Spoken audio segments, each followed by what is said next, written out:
The modern classroom is changing. We need to make sure that the materials that students have to learn English keeps apace with that change. Cambridge provides a lot of different additional resources. Content that is both engaging, stimulating to use, but also meets the needs of very busy teachers who have minimal time to prepare lessons.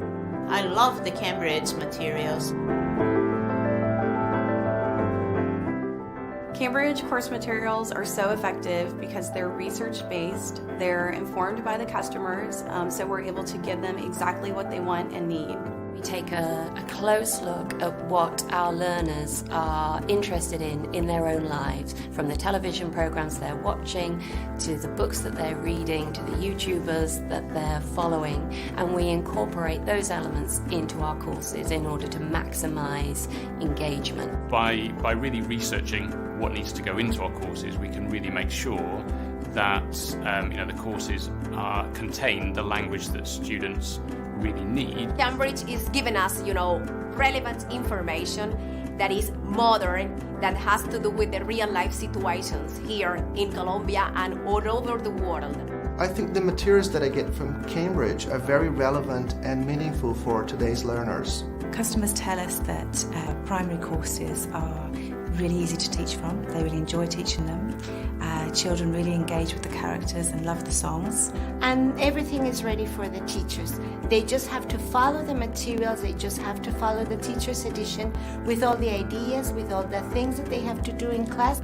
So what we really want to do is to make teachers' lives easier, but at the same time help them to get good results from their students and help their students to learn. We want our digital experiences to be really easy to use so that saves precious time. We want them to be motivating and enjoyable. And lastly, we really want to give teachers more progress data so that they can answer important questions about how their learners are progressing and whether or not they're on track to meet their goals. I love Cambridge tools because they are very aligned with the technology in education. And we know that teachers really value the way that it helps them to manage the class, to teach key content and key learning points. So we try and partner with our customers to deliver things like teacher training, and any services really where we think that we have the expertise to assist in the learning process. We work in 4 main areas of support service. The first is customised learning and teaching materials. The second is professional learning and development. The third is research, and we also offer consultancy. We have such a huge range of materials, ranging from theoretical and practical books through to online training courses and also face-to-face training. If you want to become a better teacher, you have to work with the best, and Cambridge is the best.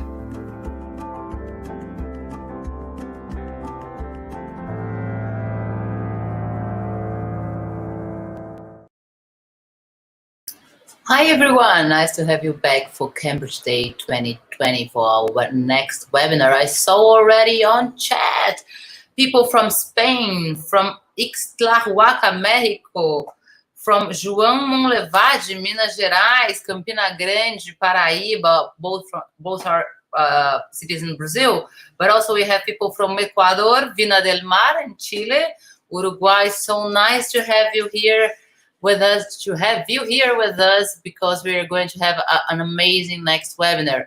How to improve school programs and teacher development are among the interests of our next speaker, a Brazilian living in the UK. Most recently, she has completed a Master of Philosophy in Education with distinction at University of Cambridge, UK.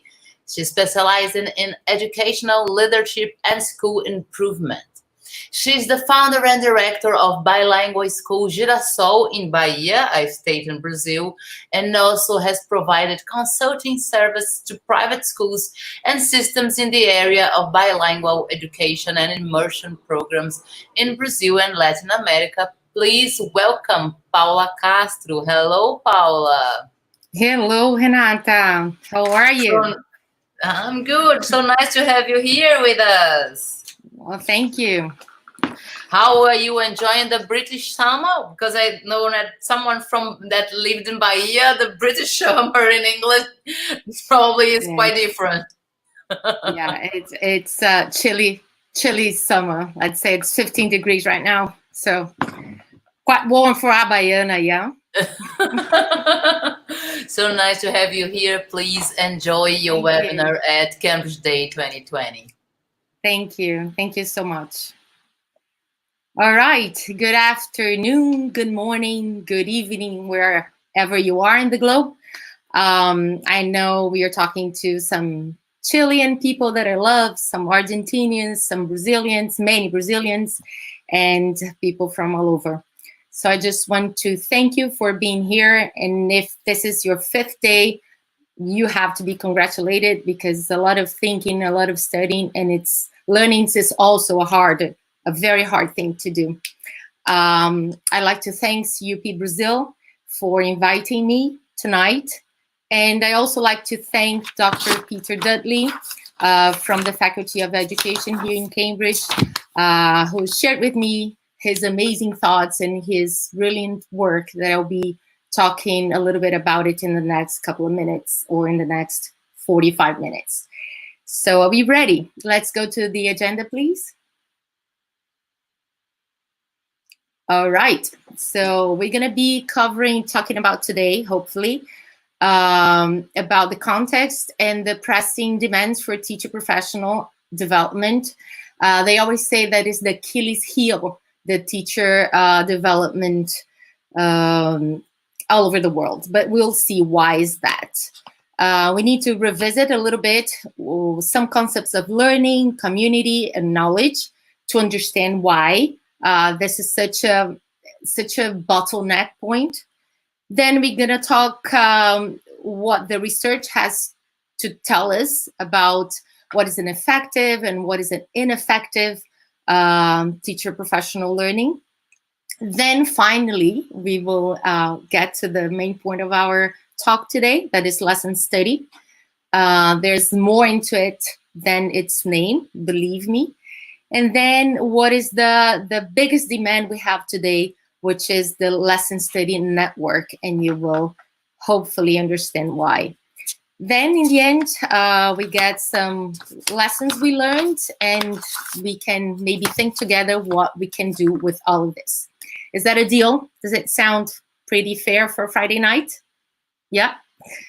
Night for me, still afternoon for you in Brazil. Okay, so let's move on, girls. They're passing for me the presentation. All right. So a little bit of context, because I believe you all agree with me. There's no education not embedded in a context. So if we think about bilingual education, and I've heard this over and over again for the last 20 years, that bilingual education is this umbrella term that comprises everything from a language-driven class to full content class. So this is a big continuum, and we are talking to everyone on this. I know it's hard to see on my slide here, but you can see this little CLIL names is all over this 4 quadrants. And it means that the further you go from a language-driven program and you go to a content-driven program, you see more CLILs on it. But if you agree with me that bilingual education is this umbrella term, you have to agree with me that CLIL will be the pergola term. Or say, I mean, that's over everything. I know there are many CLIL experts here with us, watching this one with us, and I wish this was a dialogue, not a monologue, because it's very hard to make education or to think education without exchanging ideas. So I hope we move on, and I think Renata will get some of the questions and some of the thoughts you have while we talk a little bit, and then we can share at the end. And probably will be some CLIL people here that you can clarify your doubts. So what happens in the world? It's a big umbrella, right? So and on top of everything that is happening, everything we have the disruption of this cultural script that is education, as we know it for the last 200 years, as being in an in-person logic. To break into this remote logic as we're doing right now, and how do we see ourselves reimagining education at this very moment? So check the scenario in the world. We have many different models of bilingual education, of English teaching, of learning. You can do pretty much everything, but now this everything we used to do has to be remotely. So it's a very good opportunity for us to reflect even more in our practice, and to get this moment really that is so difficult in many dimensions, to understand that what is really that we want today as teachers. Is it to transform the chalk into the screen, or to think education differently? And I will walk you through why is it so difficult to think differently when we are talking about education. All right. And before we go on, I just want to go through this last question I put today. Not question, last bullet point on the screen. It says, one size fits all bilingual education. And this is a point that is very important right now, globally, because everyone is trying to make sense of their own programs, of their own national strategies and international strategies. And at this point, although I understand that education was very swift to grasp what is happening in the world and to bring this back into the move and make schools happen in a remote mode, but this certainly broke with a lot of stability in what we had in education and in teacher education as well. So we don't know what to expect, and this brings us some fear, and we don't know what role we'll have in. This is another thing that is very interesting for teachers right now. All right, let's talk a little bit of Brazilian landscape. Can you do the next one, please? Girls, yeah, thank you. Right, so what we have in this bilingual, huge, different, mega blaster landscape in Brazil. First of all, Brazil is a continental country, meaning that we are 230 million people, and we need to have an equity in education for everyone. And bilingualism, although it's been like pretty much discussed and trending lately, elite bilingualism, that is what we are dealing right now here in this webinar specifically, is something that only reaches 2% of our population. So to think about bilingual education in Brazil is something really challenging, right? But we have a very important point to make here, that maybe my presentation would be completely different if this didn't happen like 2 weeks ago. That was the first time ever that we had an attempt of a national regulation of bilingual education, better bilingual schools in Brazil. So this is very important for our landscape, considering there is an ever-increasing number of bilingual schools in Brazil. Even though people think it's new, it's not. We lived through a period in the Estado Novo, 1930s, 40s, that we called as linguistic genocide, when 180 schools were shut because they were speaking in a different language than Portuguese. And so we took some time to recover from that atrocity, as we could say. And now for the last 30 years, we've been seeing bilingual schools coming back. And of course, in the last 20 years, after the 2000, there was a boom of bilingual schools in our country. Well, saying that, what really worries us, bilingual educators, or anyone that is involved with English language teaching in different programs, settings, schools, is that towards this regulation are like mainly two big things. I've been watching some lives and reading some reviews about this parecer, and there are two things that really calls my attention, and maybe, not maybe, I'm sure Lesson Study can give us some good answers on that. First of all is the worry we have as educators that this is a top-down legislation, top-down policy that is not, that wasn't born in the shop floor, we say.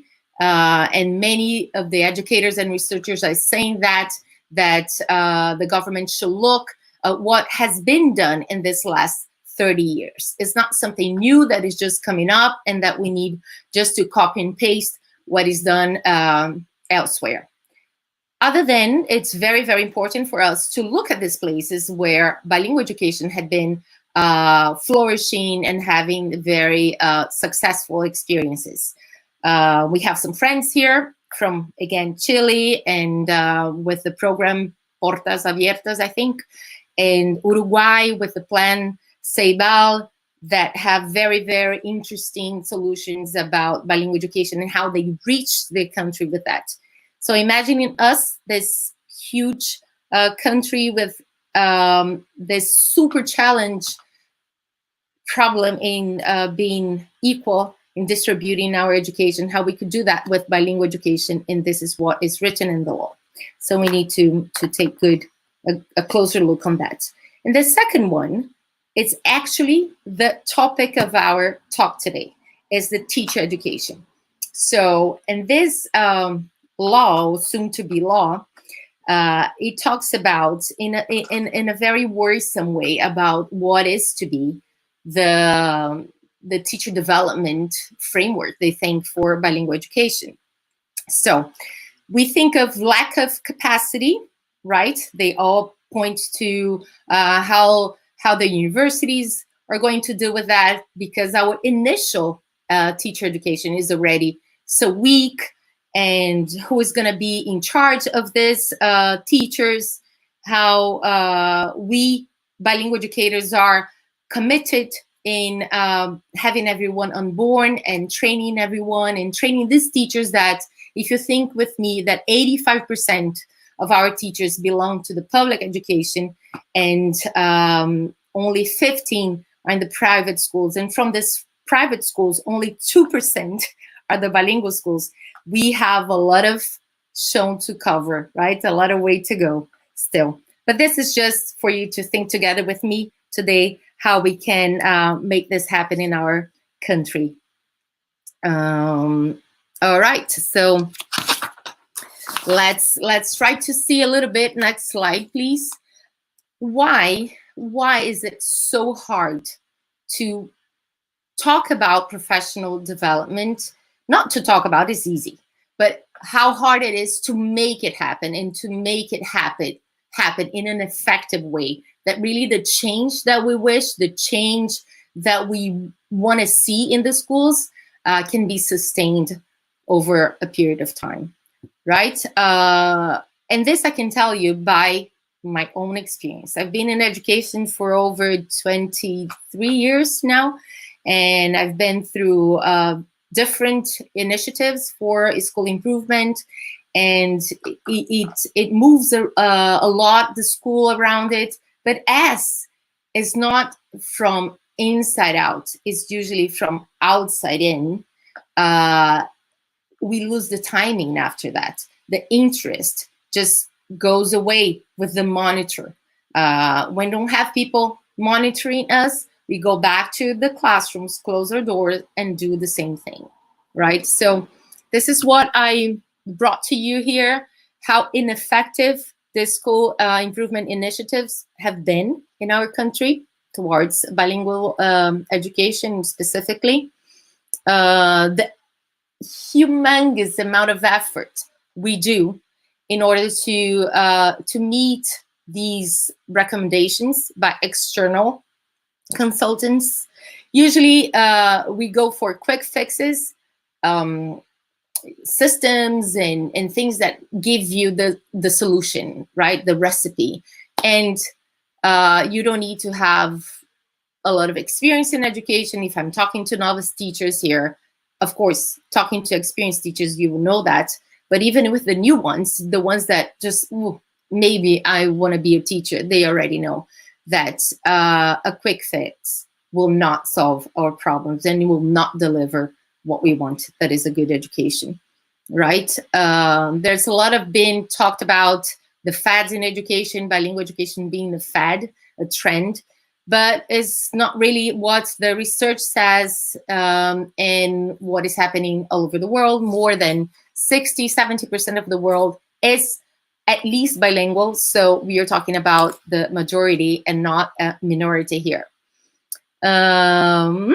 Okay, one thing that I thought it was very, very important, one of the most important features of this ineffectiveness of TPD's, teacher professional development, is that usually when we have someone observing you or someone that comes to the school to help us out, it's always with a grading idea behind it, to grade your quality, to judge how well you're doing or how not well you're doing. So this, in fact, impacted in the way the teachers that they really felt not comfortable with the situation of being helped. So this is a very, very, maybe doesn't sound important, but this is being accumulated throughout the years. So the disposition of the teacher to be helped, right?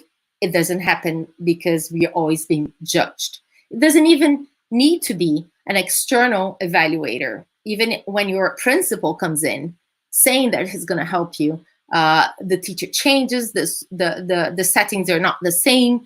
They choose a different topic to teach, something that is not that hard to do it, isn't it?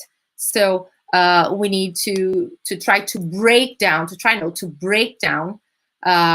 this idea, and this is so culturally embedded on us, especially, and I can talk with a lugar de fala, especially our Latin American teachers, that always have this feeling of being judged and observed and graded, right?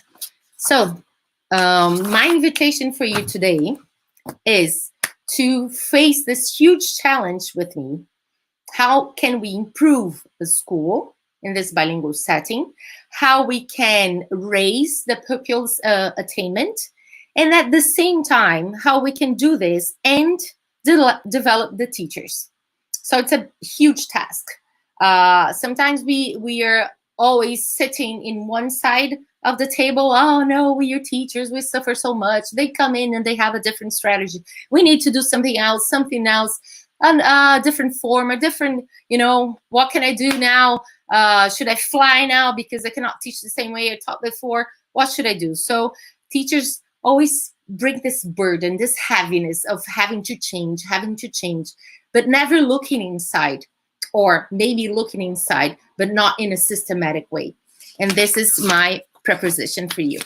So to go to our points, that is lesson study, we need to revisit three concepts very briefly, because we won't have time, and not timing myself, but well, I have 28 minutes. But we cannot go to lesson study before we talk a little bit about this. It's about learning, what we think of learning, what learning is, learning and community, and knowledge. These three main concepts that is always involving us, educators and schools and everyone that deals with education. We are always surrounded by these three things. So learning, I just wanted to use here to facilitate for us the two big metaphors that we can use to talk about learning. Is learning by acquisition. That is the one that it's so ingrained in us that we cannot even think if there's another one. And I can give you some examples that learning for acquisition, a very good one in our area, we say that is language acquisition, as if language is something that is not ours, that we need to acquire, and then as if when we acquire, we'll be able to transfer. Right? So this idea of receiving, being the owner, having the ownership, and then transferring. So this is one of the metaphors we can use for education. And the other one is learning by participation. And this is a very interesting one because it has the idea of learning by joining in, right? Making part of it. And this is very real for language teaching, because how many times we see a kid or an adult coming in our class understanding nothing that we're talking about, but they join in. When everyone sits down on circle time, they sit down too. It doesn't mean that they know the verb, now sit down, or look at the window, how's the weather today? But as they join in the group, as they participate in the routine, right? They make sense of learning. They make sense of education by participation. So having these two ideas, these two big metaphors about learning is very important for us to understand how teachers' learning takes place, happens. All right. I'm going to give you some words that I want you to think of maybe, Renata, you can ask them to give me some words back. What they make them think, what is relating to learning as acquisition and learning as participation. This is important for us, for me. If you can write down in the chat, will be great after for my internal research. So just a parallel with the community and learning, let's think about the same things. In order to learn, learning needs to be, everyone knows that, especially us from Latin America, that we are Vygotskian and we are social constructivists. What do we know about it? That in order to learn, we need to interact, right? So learning is social. And then learning happens anywhere in the space. No, even now, learning has, for you to participate in this talk, you had to actually go to a space, streamyard.com something, right, to learn today, or to exchange ideas, or just to talk today in the end with the questions, right? So learn is bounded by space and time. even though we are living without the boundaries of space with the remote learning, which is very, very, it's even more important to understand how this space and time impact learning. And with that very traditional idea of Vygotsky, we're learning through this triangular relationship between the subject, the object, and the mediation by the tools. And we know we are language teachers, and we know that the most important tool that mediates our learning is language, right? So there's no news, old news here. But what I want you to really correlate is how community functions in the same way as learning does, right? Because there's no community if there's no interaction. There's no community there's not situated in space and time, and there's no community that is not mediated by tools and especially by language. So keep that in mind, and let's move on to knowledge. I need to rush a little bit here. So the most important thing for us to understand why teacher learning is such an Achilles heel. I love this word in English and I love it in Portuguese, calcanhar de Achilles, right? In education in general. It's because it has to do with the learning that we just talked now, that has to be social, has to be mediated, and has to be in a context. And the kind of knowledge, of professional knowledge we have as teachers. So it's super important for us to understand the difference about this. So I just brought this image for you. I don't know many people that have seen actually an iceberg, but we kind of know what it is from Titanic, right? So the iceberg idea here is to illustrate these two different kinds of knowledge we have, and for us to identify where exactly the teacher professional knowledge is, right? So as you can see, the top part here is the conscious knowledge, right? What is it? What is the conscious knowledge? I wish you were talking to me so I can hear you, but okay, let's go. The conscious knowledge is everything that we are able to make sense of it, that is conscious to our linked to our life, linked to the application in our life. For example, when we study the curriculum, what we have to do it this week, what we have to do it next week, the knowledge you need to have about the subject you're teaching. You cannot teach dance if you never danced before. So this is a conscious knowledge, right?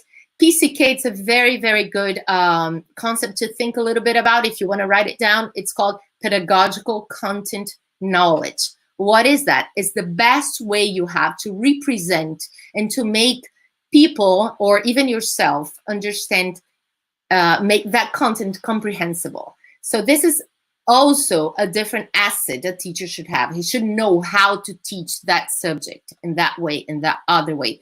How children function in general. This is also conscious. You study, you read about it.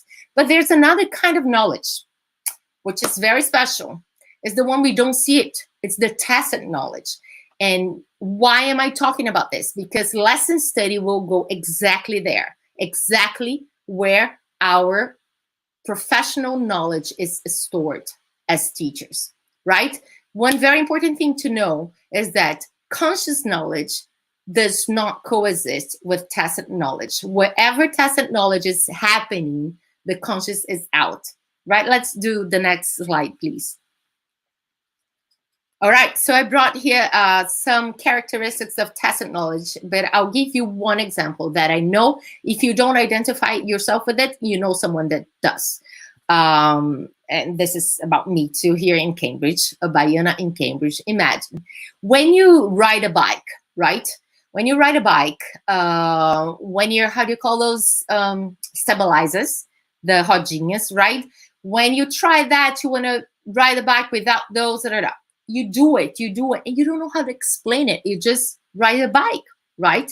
And when you're conscious about, oh my God, I'm riding a bike, what is the first thing that happens when the knowledge that you're riding a bike comes to your conscious mind? you fall. That's what happens. So imagine the last bike I had when I came 2 years ago to live in Cambridge had the little hair, the pink hair, you know, on the sides of it. So that tacit knowledge was way back there, stored somewhere in my life. So I was, oh no, I'm gonna go ride the bike here in Cambridge right now. Excellent. So I was, you know, feeling like the queen riding the bike. Suddenly, someone in the street said a bad word for me, and then I realized that I haven't done that for so many years. And oh my God, I must be so wrong. What happened? I fell down. And I never went back again. So my tacit learning was really stored. It should be there for a while about the bike. But just for you to know the difference between conscious and unconscious knowledge. And the good and bad situation is that 80%, 90% of what we do as teachers is stored in the unconscious part of our brain. And how to assess that? We need to know even more, but we have some ideas. A different thing that I want to talk about this that is very, very important. I don't know if you were listening to Joaquin yesterday, who was talking about neuroeducation. It was a very interesting presentation. And he was talking about the working memory and how tired our brain gets, and that we only have 40 minutes of a short-term memory. So tacit learning comes, right, when the environment is so complex, is so fast, that it just simply, you get overwhelmed with those many information at the same time, and you need to filter out some of those informations to make it happen.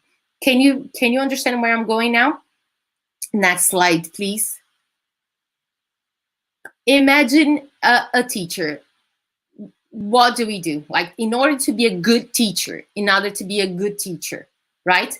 Can you stop what you're doing in your class, middle of the class, to save Joãozinho from Mariazinha because they're just, you know, like pulling their hair, fighting on the floor? No, you do that with one foot while you get Paula in the other hand, while you talk to the person on the at the door that is disrupting your class. Again, you do 100,000 things at the same time. This is why, for us to survive, we are very, very good in filtering out what is not vital for our class. And this filtering out what is not vital is what the student is doing and what you're doing, so you can survive the class. But actually, to improve what you do, to improve your knowledge and your practice, you need to assess that tacit knowledge that is stored in a place that is very hard to assess. Got it? It's a paradox here. One interesting information is that the highest rates of teacher dropouts is in the first 3 years. And can you guess why? You're making sense of this tacit learning. You're making sense of how you survive a classroom. There's a research that says that evidences that we, the teachers, we take 30% more decisions in 1 hour, classroom hours, than any other profession, right? And they compare this, it's a big framework. They compared it with doctors and engineers and, well, think whatever you can say about that. And they really compare. I was thinking about this, that we can compare, for example, in a big surgery, when the doctor is in an operation theater, he goes, first he needs to open the patient, and then he needs to get the scissors, and then he cannot twist around and first get the scissors and then don't open the patient, and you know, it's not going to work. And this is exactly what we do. We start from the end. We begin from the middle, and now is even worse, because before we had to check everything and make everything happen. One teacher, 20, 30, whatever it works in your country, in your place, in your school, in your classroom, right? And now we have the same amount of kids, and the parents, the grannies, the dogs, because you're now in your houses as you are in mine. So guess that our tacit learning must be super, super banging up. And that's why the traditional teacher learning is so hard to make changes. Let's move on so we can keep going. Right, now that we talked and we know where exactly is our teacher professional knowledge is stored. Let me see. We can recap. I think I've done that for you. We talked about learning, learning community, knowledge, and teacher professional knowledge. That is tacit, right? So next one is the barriers to teaching learning. So of course, you already talked a little bit, and you could, you know, anticipate what will be the problems about teacher learning. And let's go back to the learning concepts and correlates with the teaching, the teacher learning concepts, right? So imagine how we can learn if our practice is isolated, right? By default, the teacher teaches in his classroom. When someone comes in the classroom, is it to share a teaching? Very rarely. Usually they come to classroom to judge you, to grade what you're doing, and to check and what you're doing to the kids, right? Another thing, teacher learning usually is done outside the classroom. You're just what you're doing right now, right? I'm not here teaching a class and you're teaching with me a class, right? We are talking about how to teach a class, and this is already bad, right? So this is one of the main reasons that traditional teacher learning does not help much, because there's no way for you to assess your tacit knowledge if you're not doing anything. You're just absorbing and just being transferred and just acquiring information. It's not that it doesn't help, that you're not gonna learn. You're gonna learn, but it's not gonna change your practice. Yeah, we're gonna get there. And we never question, or if we do, it's not a systematic questioning of the best tools we use, the best language we use to teach, to talk, and to learn. Other barriers. Next one, please. Other barriers are very important to us. For example, the learning, the moment the kids are learning, it's not visible. It's invisible because you're doing so many things at the same time, and because you're not the exact number of kids you have in your class, you don't exactly experience the moment the kid is learning. So this is one thing that is really important to keep in mind. We just talked about this. The most of our practice is not conscious, is happen completely distant from our conscious mind. And another thing, what happens in our classroom is not totally decided by us teachers. It's something that came from abroad, someone that decided which curriculum we have to teach. The book gives you the contents. Sometimes I ask teachers, okay, so what is the curriculum? How can you integrate the national and the international curriculum? How is it done? Oh, no, we haven't studied that. It's not something that you have to study. It's not something that will come ready for you. You need to make sense of that, right? We need to understand that education is more than a table of contents in a book, right? Although Cambridge books are really good, we need to look at them and just make it beyond that to understand what really curriculum is. All right, so a little bit more of trying to convince you why traditional professional development does not work the way it is the next slide. And this is very interesting because I was reading Hargreaves. It's one of the researchers that I really like because he talks a lot. He talks a lot about collaboration, and I bumped into him again when I was checking this Plan Ceibal in Uruguay. That we have loads to learn from them because they're doing collaborative learning, digital learning, way before, at least for 14 years before this craziness and this hard times we're living right now. So Hargreaves, what he says about traditional professional development, why does it why does it just don't work, right? It's because it's not that it's bad to share good practice, but when you share good practice only, right? Next day, I often listen to this in conferences.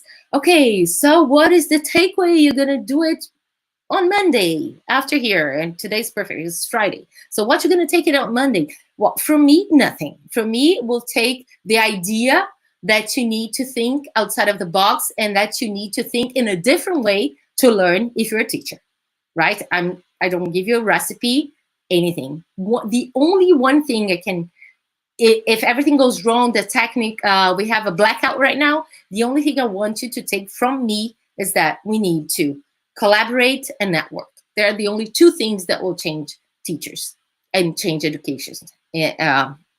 That's really what we want.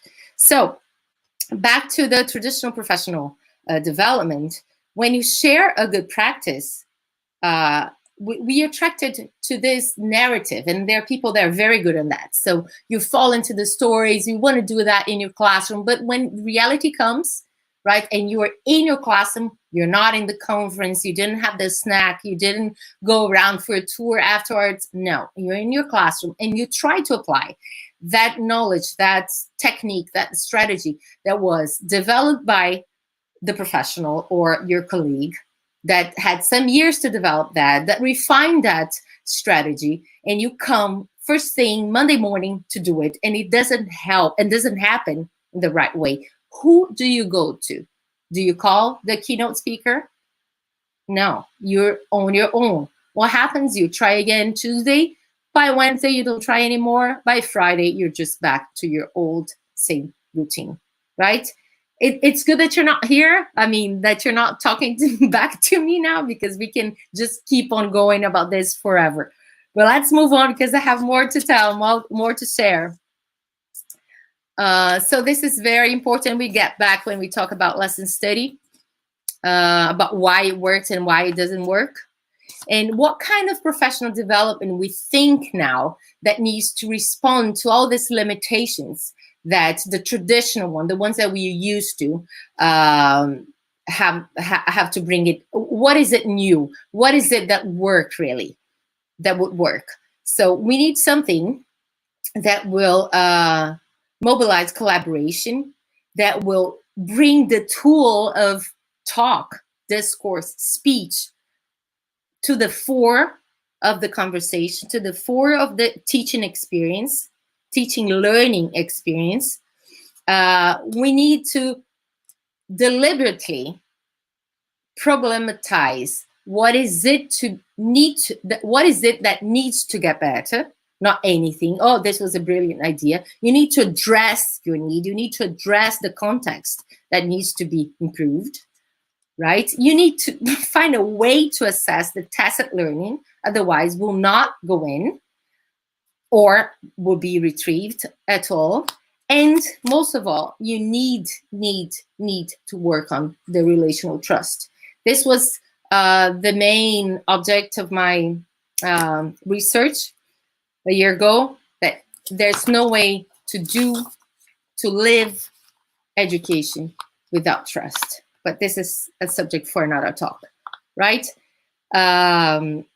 Okay, key concepts, next slide, please, are first of all, that a professional learning or teacher learning is not a one-shot workshop. It's not what we are talking here for 40 minutes. It's not, right? It has to happen over time, because teaching and learning, they are cultural activities, and cultural activity is not done in one moment. It's not a recipe. It's not written in the books.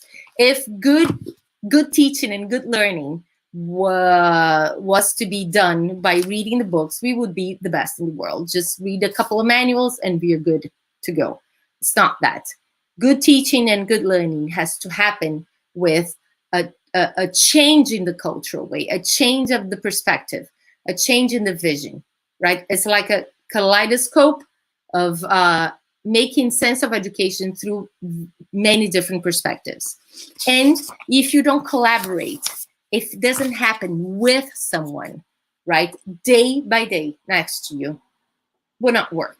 So we have to be distanced from this unilateral way, like today I'm talking and you're maybe commenting in the chat, but we are not doing together, right? This is the key.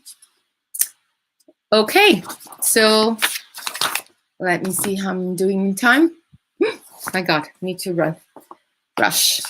Okay, let's move on to actually what it is. What is this Paula saying? Let's skip that one. What is Paula saying about, what does she mean about lesson study? Is it a lesson plan? No, it's not a lesson plan. It's more than that, but it involves lesson planning. Next one, please. Girls, can you move the slide? 2 more. Yeah, what is lesson study? Yeah. I chose this quote. I don't really like to read my slides. You see that I go through them, not even checking on them. But this is a very, very important definition. And what is lesson study? It's a complex process of student, teacher, and organizational learning that has the potential to simultaneously support continuous education, innovation, improvement at classroom, school, and whole system levels. That's why I love him, right? Pete Dudley. He managed to put everything together in one sentence, right? What we are looking at, what we want to improve students' learning. Good, lesson study help us. We want to improve, first of all, teachers' learning, being able to break this sticky practice knowledge we have that is so hard to move. It's so inflexible, right? And then we need to make this movement, this change the whole school, and then goes beyond the school, in and out the school, and it's likely to go and get the system.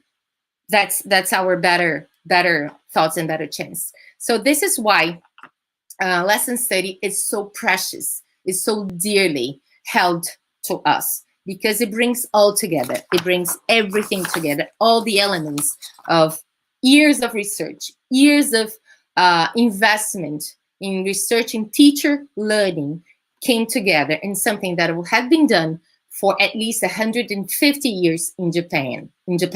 Next slide, we're gonna talk a little bit about this now. All right. As I just said, lesson study is nothing new. Maybe you say, oh, I do that, Paula, this is so easy. The elements are easy, but the consistency and the systematic approach to it is the hard part, because again, it's cultural.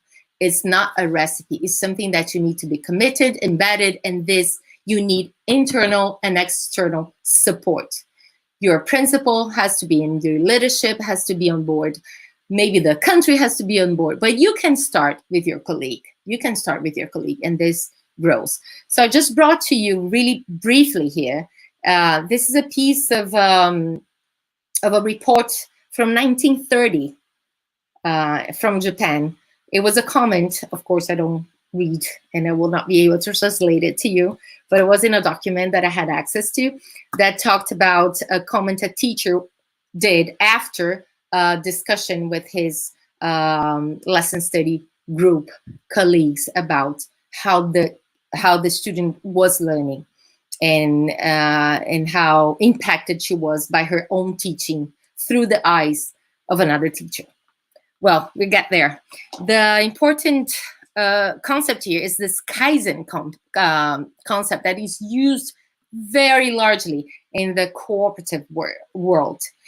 In this case, and maybe this is the very rare case, that education teaches the corporate world and not the other way around. So what happened in Japan is that Toyota, name it, Samsung, I'm not good on those names, but all these big companies, they came to the school system to understand what was this culture of improving, ongoing reflecting on how you can get better. This is the most important concept that education, the Japanese education, could give to their own country and now to the world, that we have, is this constant cycle of improvement as process, as part of it, and not an external conference, one workshop you go and then you think, oh no, now I'm gonna get everything solved. It's Aladdin, how do you say, a lâmpada do Aladdin. It's not. It's a process, and it takes investment, takes time, and it takes effort. So imagine it started in Japan in 1870, and it just got to the West. It was just first translated in 1999. So it's like yesterday, by these two. Next slide, please. By these two researchers. Well, this is, before I move on, I wanted to show you, this is a public lesson study, research lesson in a Japanese school. Can you see everyone here on the stands are just invited teachers? They don't even need to be invited. If they see the sign in front of the school saying that they have a public research lesson, they just come in and see the teachers teaching the best practice they can in a real classroom situation. Okay, next. All right, so back to the timeline of lesson study in the world. They have been doing this for over 150 years. Well, next year will be in Japan. And only in the 1999, Stigler brought to the United States, actually, the idea when they had a huge study there researching mathematics. And they come up with this great book that is called, I wrote them here. I have all this reference in the end, and I can share with you, but this is an unmissable book. It's The Teaching Gap, that talks about this, about the scripts and why we were blocked into our own cultural script and we could not go further in teacher learning. So when this concept of lesson study was brought to America, Peter Dudley brought this to the UK and implemented more than 500 schools, 5,000 schools in the first 3 years, and it's been doing it for the last 20 years here with great success in elementary schools. I'm going to share with you in a bit. Right, so this is relatively new to the Western world, but after that, it grew so much. Last year, I had a chance to go to the World Association of Lesson Study conference in Amsterdam, and the first one was 2006, and there were less than 10 countries represented, and last year were more than 70, and guess what? Brazil was not there. Chile had a plan with lesson study. 2008, I guess, 2006. But I recently read a paper saying that the program was not going further because they changed governments and no funding. These things that we know how it happens in Latin America. But I just wanted to bring you this map to show you how spread it is nowadays. Right, let's move on. I'm worried about time. Okay, so this is the main cycle of a lesson study. First of all, you need to identify, you and your group, a lesson study group in your school. They will identify the focus that should be improved. We used to say you need to choose the hardest thing to teach and the hardest thing to learn. Right? This is a very good way. It's a very straightforward way to identify what you should be focusing in a lesson study cycle, right? And then you have the study part that you cannot skip. The study stages where you check everything that has to do with that subject, theory, what is the strongest strategies that you can use, and how your children, how your students react to this kind of subject, and what is the characteristics of their age group and everything that has to do with your lesson.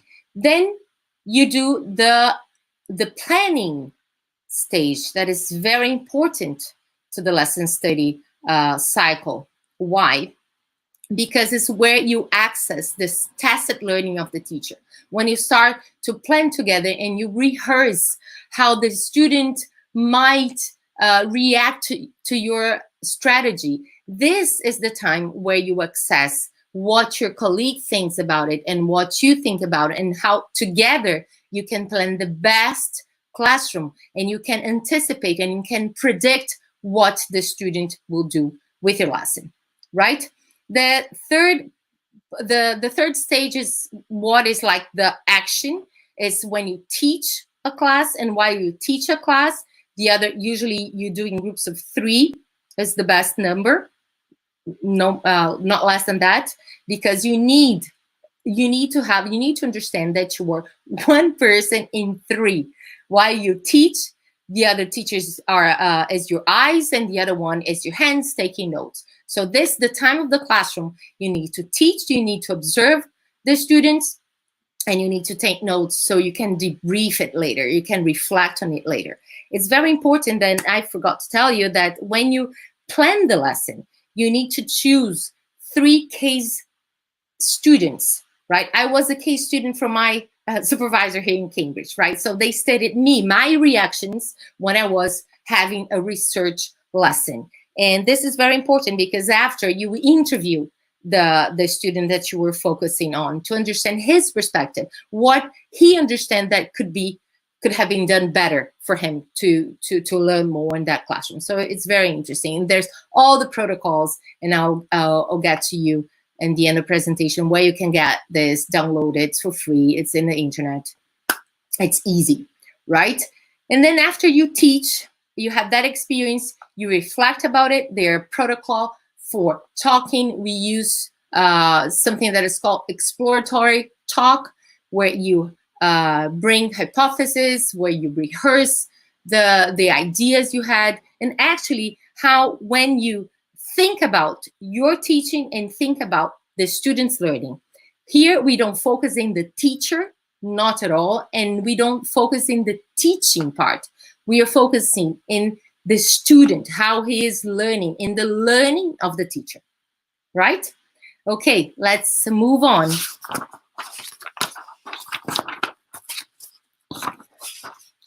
This is important, and this is the lesson study that I am presenting to you. Is the English version of the lesson study. That is a dialogic one. That is why I believe it makes such a difference, because it's the tool to mediate is language, and that's why it's important for language teachers, right?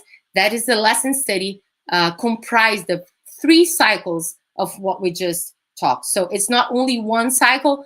For us to say that we had completed a lesson study cycle, we need to have 3 cycles of research lessons. Okay, let's move on.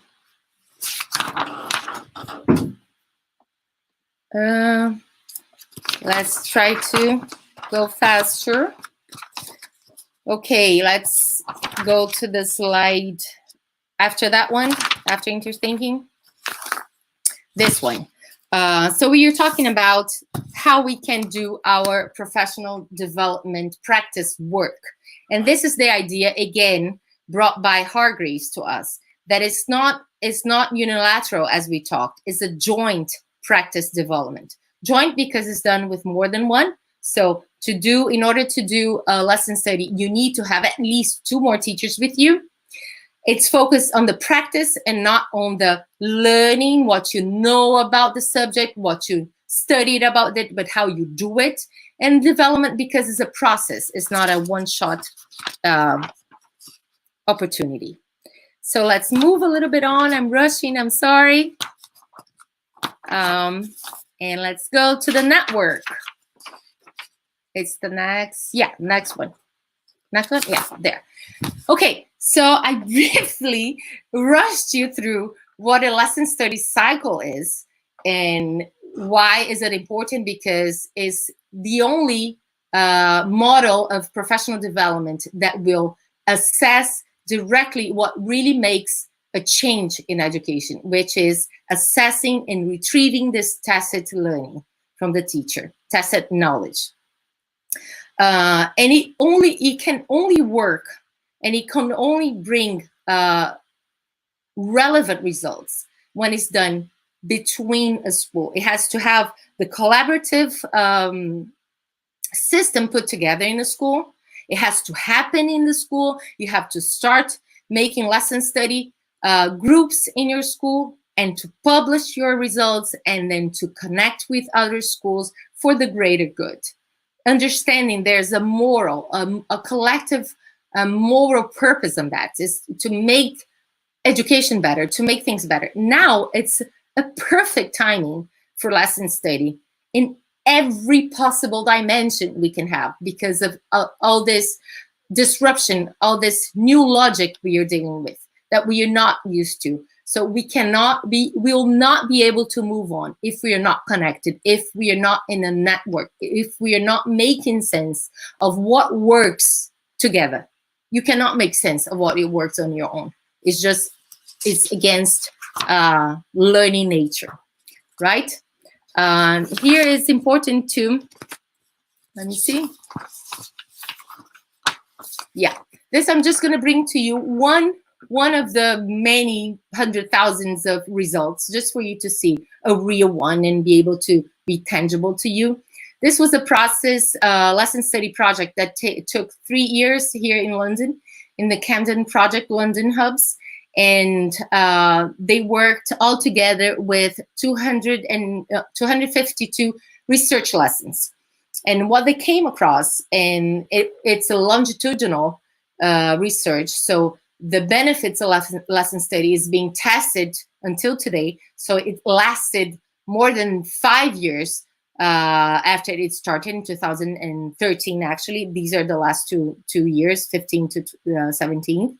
And here, it's very important for you to notice what was predicted about the below expectations we had from some students, the meeting expectation students, and the exceeding expectation students. So teaching as usual, without any intervention of lesson study, the teachers predicted 237% of the students will be below expectations, right? After lesson study, only 110 were actually below the expectation. So we underestimate our students constantly. And this was really caught me into lesson study, was how serious is for education in the world to systematically underestimate the students' learning. Now, in teaching the expectations, this is what the teachers predicted, that the amount of students will meet the expectations, 365 learning as usual without lesson study. They thought, well, this will be the number that will meet the expectations. What happened? Actually, 444 met the expectations. So even more students were able to meet the target than it was predicted before. And the ones that were exceeding the expectations, of course, the teachers know, oh, the student's brilliant, right? They had 144 predicted, oh no, these guys will exceed our expectations. What happened after the 252 research lessons? 186 was the actual number of the students that exceeded the expectations. So there was a growth in the 3 groups. And the main growth that we could see was in the underestimated students, the ones that we thought they would not get to the target. So we thought that amount of students we're going to get, and really was a few students that couldn't get after the intervention. So can we hop on? Yeah, one more. Let's go to the bubbles, the speech bubbles. All right, so this is what we know. The lessons we learned throughout these years of lesson study, actually looking at Japan with all those years, but not looking at Japan, but looking to this newer experiences of lesson study in the world. Kazakhstan had their 23,000 teachers trained in 2 years by the team here from the Cambridge University, from the Faculty of Education. It was the first time they appeared at PISA. after 2 years of training in lesson study. So they're pretty much very impressive, positive results in this. And I cannot stand not having Brazil on the map. We need to bring Brazil to this map. And this is urgent. This is why we are facing new laws in bilingual education, bilingual schools, English schools, name it. Whatever you want to name it. And we are with these two very important changes in our era of education. The remote learning, the digital learning, the technologies being brought in rapidly, imperatively to education, and a new legal mark to education in Brazil. So we need to stop now, think about how we can access our learning as teacher, be empowered of it, have the agency of doing it. And okay, I need to finalize, all right? And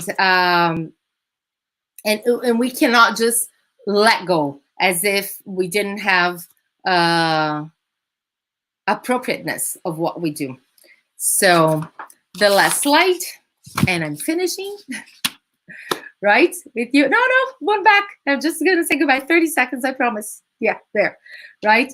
Is that how we can do that? How we can do that? It's not difficult. We need to get a champion in each school, in each bilingual school that wants to work with lesson study. We connect. We make this cycle happen. And I'm doing this for my research too. So if you want to join me in this, just get my contact details in the end, and we can talk about this deeper. About this, we can talk deeper about this.